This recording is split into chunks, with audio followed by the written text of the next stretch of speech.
Hello बच्चों, let's read this question. So the question says, why did the system of advances prove harmful for the weavers? जो system of advances था वो कैसे harmful prove होता है weavers के लिए? Let's see the key concept. Key concept is textile trade in India after 1750s. India में textile trade काफ़ी प्रोमिनेंट होता है और इंडियन टेक्सटाइल डोमिनेट करता है वर्ल्ड को. बट 1750s के बाद ये टेक्सटाइल ट्रेड में काफ़ी ज़्यादा चेंजेस होते हैं. हम देखते हैं कि यूरोपियन ट्रेडर्स एंटर करते हैं इंडियन टेक्सटाइल ट्रेड में, और इस एंट्री के बाद, ये एंट्री होती है 1750s में, और इस एंट्री के बाद काफ़ी सारे चेंजेस होते हैं टेक्सटाइल ट्रेड में. Let's see the pointers. First point is no chance to bargain, no chance of bargaining. The weavers lost any chance to bargain.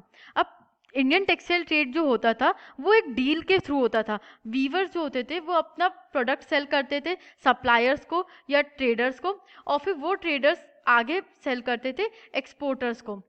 But जैसे ही ये यूरोपियन कंपनीज एंटर करती हैं ट्रेड में, तो ये जो चांस होता है बार्गेन करने का वो मिस आउट हो जाता है. क्यों? क्योंकि वो एडवांस प्रोवाइड करते हैं. वो क्या करते हैं, वीवर्स को कहते हैं कि हम आपको एडवांस देंगे, और उस एडवांस के यूज से, वो एडवांस एक काइंड ऑफ अ लोन होता था, और उस लोन से आप अपना रॉ मटेरियल खरीदिए और रॉ मटेरियल खरीद के आगे प्रोडक्शन कीजिए. अब जिस कंपनी ने ये एडवांस दिया होता था वो एट दी एंड फोर्स करती थी वीवर्स को कि आप हमें ही हमारे प्राइस पे सेल करेंगे. तो जो चांस होता था वीवर्स के पास बार्गेन करने का from the traders and exporters, वो पहले ट्रेडर्स और एक्सपोर्टर्स से बार्गेन कर सकते थे कि उनको किस प्राइस पे अपना प्रोडक्ट सेल करना है. बट अब ये चांस पूरी तरीके से खत्म हो जाता है with the introduction of advances.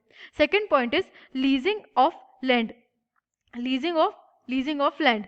Most of the weavers had to lease out the land to devote all their time to weaving. Weaving came to absorb the labor of the entire family. जैसे ही European companies enter करती है Indian trade में, तो एकदम से demand जो होती है इंडियन गुड्स की वो हाई हो जाती है, और इस वजह से क्या होता है, वीवर्स के ऊपर फोर्स हो जाता है कि वो अपना सारा टाइम वीविंग को ही डिवोट करे. ट्रेडर्स, मर्चेंट्स और जो भी एडवांसेस के सिस्टम के थ्रू उनको फोर्स किया जाता है कि आप ज़्यादा से ज़्यादा प्रोडक्शन दो. इस वजह से जो उनके छोटे लैंड्स होते थे, लैंड होल्डिंग्स होती थी जो वीवर्स की, वो भी उनको लीज आउट करना पड़ता था, दूसरे लेबरर्स को देना पड़ता था कि वो उसके ऊपर कल्टीवेशन एक्सेट्रा कर सके. एंड वीविंग केम, मतलब वीविंग ऐसा प्रोफेशन बन गया था, ऐसा काम बन गया था जिसमें कि पूरी फैमिली उनकी जो थी वो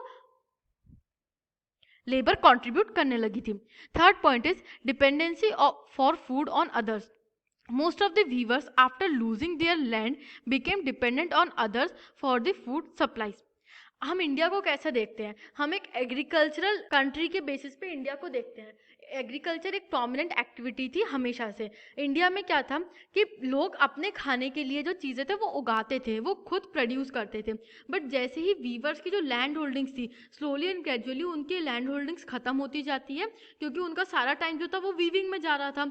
इस वजह से उनकी लैंड होल्डिंग्स भी खत्म होती जाती है और उनकी फूड डिपेंडेंसी दूसरों पर हो जाती है. उनको खाना खरीद के खाना पड़ता है instead of self production. Fourth point is clashes with gomastas. The new gomastas were outsiders with no long-term social link with the village, so they acted arrogantly, marched with police and punished weavers for delay in supplies.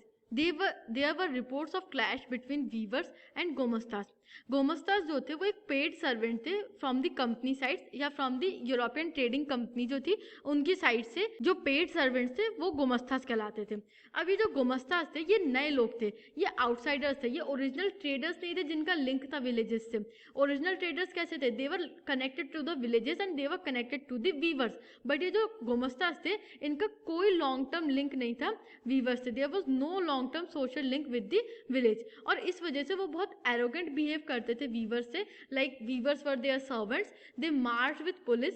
Administrative power होने की वजह से वो police का भी use करते थे, viewers को पनिश करते थे डिलेज के लिए, और रेगुलर रिपोर्ट्स आती थी वीवर्स और गोमस्तास के बीच में क्लैशेस की. तो इस तरीके से जो एडवांसेस का सिस्टम था वो बहुत ज़्यादा डिटोरिएट कर देता है वीवर्स की कंडीशंस को. यहाँ पे वीवर्स के ऊपर भी प्रेशर होता था कि उन्हें गोमस्तास को ही जाकर के अपना प्रोडक्ट सेल करना है, किसी और को नहीं. I hope you understood this question. Thank you and best of luck.